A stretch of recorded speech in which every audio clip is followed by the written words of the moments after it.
great joy. Pero nagdinalian siya, mababati nimo ang iyang mensahe, pero doon na siya gugma, tundod ni anak na pagtawag. Mao na ang ko. Kana bang ang katong nagtawag dunay lalong nga simpatiya sa iyang gitawag. Gihigugma niya ang iyang gitawag.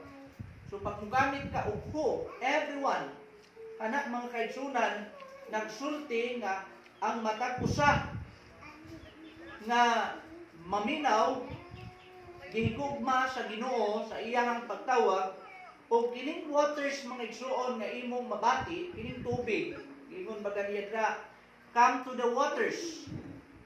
This is a subjectively dear word in itself. Nga naman, kay hindi siya mga kaigsunan, usa kini ka ebanghelyo ngadto sa long unrelieved penitent soul mga igsuon. Kana bang dunay problemadong kalag.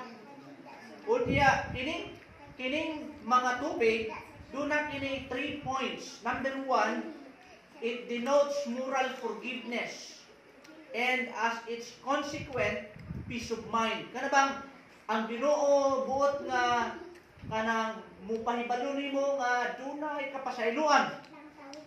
Unya human nga